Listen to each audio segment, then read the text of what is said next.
bonjour. On va cuisiner encore des ingrédients du territoire de France, mais cette fois, ce n'est pas un ingrédient qu'on peut servir ou on va le servir pour faire un plat, c'est le jus.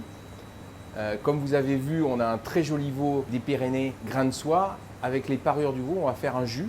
Donc aujourd'hui, on va apprendre à faire un jus de rôti qui servira pour la prochaine recette aussi avec la côte de veau ou simplement quand on a envie de faire un jus, si on a des petites parures que le boucher peut nous confier ou qu'on a acheté un gros morceau où il y a quelques parures à utiliser.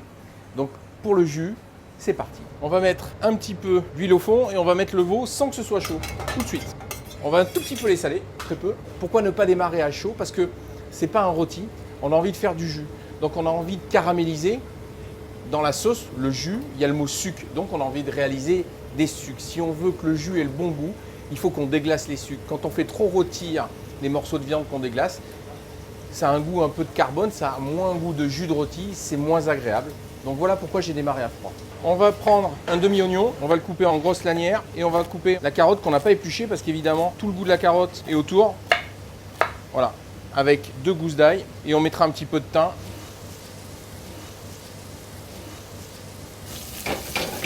Là, les morceaux commencent à caraméliser.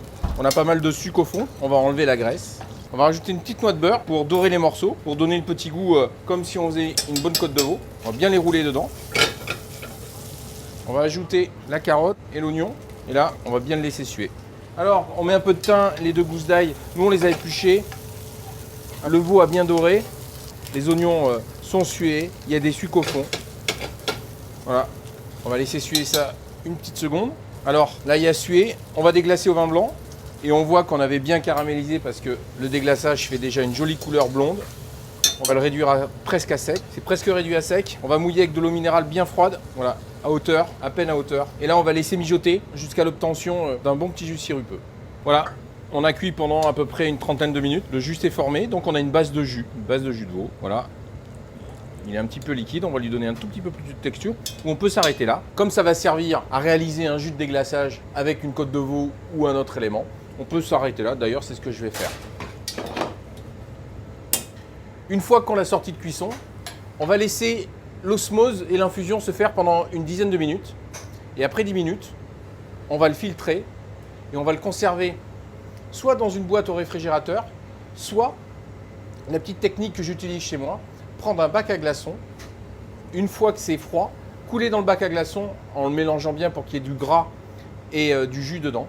Et chaque fois qu'on fait une côte de veau ou chaque fois qu'on fait un élément où on a besoin de jus, on sort ce petit glaçon et ça permet d'avoir un jus à la maison, toujours en place, et d'avoir eu le temps de le faire quand on avait le temps de le faire. 10 minutes sont passées, on va le filtrer. On va presser dessus, mais pas trop. On va tout remettre dans la casserole, on va remettre un peu d'eau et on va le refaire bouillir pendant une dizaine de minutes. Ça fera une remouille et ça servira pour faire un autre jus de veau. Au lieu de mettre que de l'eau, on pourra mettre cette remouille de veau et au fur et à mesure du temps, vous aurez un jus qui sera encore plus concentré, encore meilleur parce qu'au lieu de partir de l'eau, vous êtes parti sur cette base de remouille. Qu'est-ce qu'on peut faire de ça ? Comme c'était un veau de très belle qualité et que c'est cuit, on pourrait le hacher pour faire une sauce bolognaise. Donc n'avoir aucune perte. La viande a servi à faire le jus.